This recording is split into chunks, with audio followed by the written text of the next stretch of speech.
Hello everyone, আসসালামু আলাইকুম।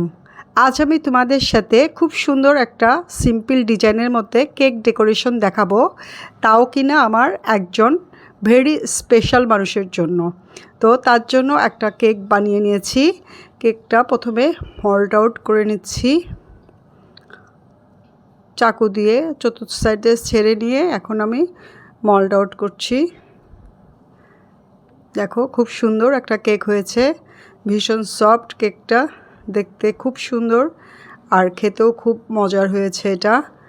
আর এখন আমি কেকের উপরে যে ফোলা অংশটা আছে, বাড়তি অংশ, এটা আমি কেটে সমান করে নিচ্ছি।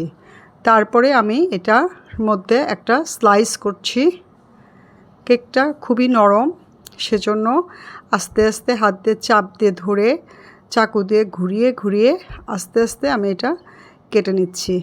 এটা খুব সাবধানে কাটতে হয়, না হলে কেকটা ভেঙে যাবে। একটা স্লাইস আমি করে নিয়েছি, দেখো খুব সফট। আর একটা স্লাইস করব, তার জন্য আবার আমি হাত দিয়ে চেপে ধরে সাবধানে চাকুটা ঘুরিয়ে ঘুরিয়ে কেকটাও ঘুরিয়ে ঘুরিয়ে আমি কেটে নিচ্ছি।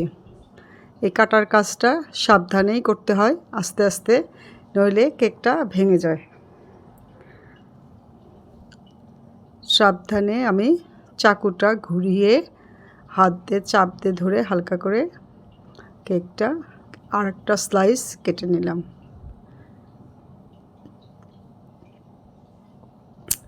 এই যে আমার কেকের 3টা স্লাইস হয়ে গেছে, দেখো কত সফট, আর এটা খেতেও খুবই মজার। এখন আমি এটা ডেকোরেশন করব ক্রিম দিয়ে।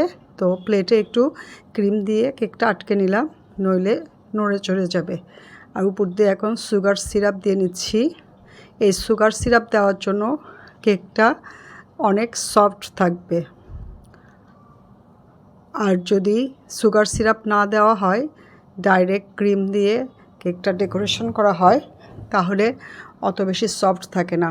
এখন আমি প্রথমে সাদা কালারের ক্রিম দিয়ে কেকটার চতুর্দিকে সমানভাবে একটা লেয়ার দিয়ে নিচ্ছি। কেকটা তোমরা ক্রিম দিয়ে ডেকোরেশন করার সময় ভিতরে বিভিন্ন ধরনের গার্নিশিংও দিতে পারো। তো আমি এটা খুবই সিম্পলভাবে করব। একটা লেয়ার দিয়ে তার উপরে আর এক পিস কেক বসিয়ে দিয়ে আবার সুগার সিরাপ দিয়ে আমি পুরা কেকটার মধ্যে কোট করে নিচ্ছি। সুগার সিরাপের জন্য কেকটা বেশ মিষ্টিও লাগবে আর অনেকক্ষণ সফট থাকবে। এরপরে আবার আমি ক্রিম দিয়ে আরেকটা লেয়ার করে নিলাম, তারপরে আবার লাস্ট পিসটাও দিয়েছি। এখন এটার মধ্যে আবার আমি সুগার সিরাপ দিলাম। সুগার সিরাপ দিয়ে পুরাটাই আবার আমি ক্রিম দিয়ে কোট করে নিব। সুগার সিরাপ আমি চতুর্দিকে সমানভাবে ছড়িয়ে দিচ্ছি। এখন আমি আবার উপরে ফাইনাল কোটটা করব ক্রিম দিয়ে।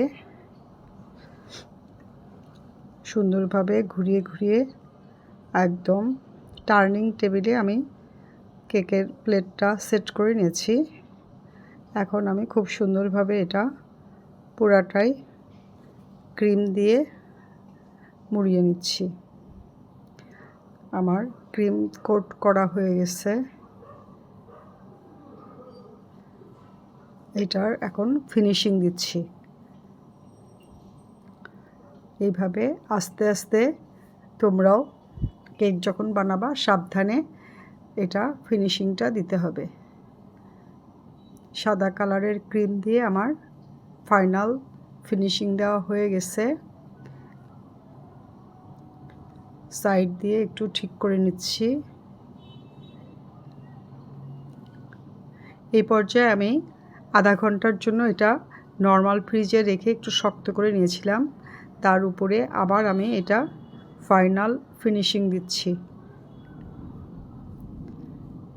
ক্রিমটা যেহেতু নরম, সেজন্য একটু ফ্রিজে রেখে জাস্ট একটু হালকা শক্ত হলেই তার উপর দিয়ে ফাইনাল ফিনিশিংটা দিতে সুবিধা হয়। এই যে আমার ক্রিম কোট করা হয়ে গেছে।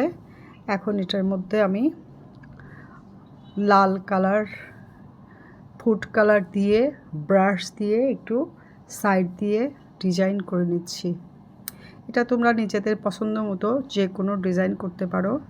আমি ব্রাশ দিয়ে এখন উপরেও একটু ডিজাইন করছি, জাস্ট দেখার সৌন্দর্যের জন্য।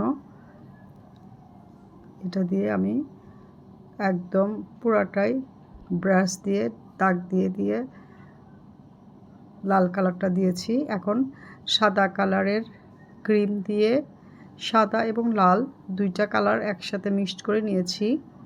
একটা স্টার নজল দিয়ে চতুর্দিক দিয়ে আবার আমি ছোট ছোট করে স্টার দিয়ে নিচ্ছি। খুব সিম্পল একটা ডিজাইন আমি তোমাদের সাথে শেয়ার করছি। এটা আমার ভেরি স্পেশাল একজনের জন্য আমি বানাচ্ছি, তার আজকে বার্থডে। তো তোমরা এভাবে যে কোনো ক্রিম দিয়ে, যে কোনো কালারের ক্রিম দিয়ে যে কোনো ডিজাইন করে সিম্পলের মধ্যে যদি করতে চাও, এটা দেখতে অসাধারণ লাগে। এক সাইডে আমি চতুর্দিকে একটা ফুল দিয়ে ঘেরাও করেছি। এখন আবার সেকেন্ড লাইনে আরেকবার করে স্টার নজল দিয়ে এবং লাল এবং সাদা রঙের ক্রিম দিয়ে আমি স্টার নজল দিয়ে চতুর্দিক দিয়ে ডিজাইন করে নিলাম। এই যে আমার হয়ে গেছে।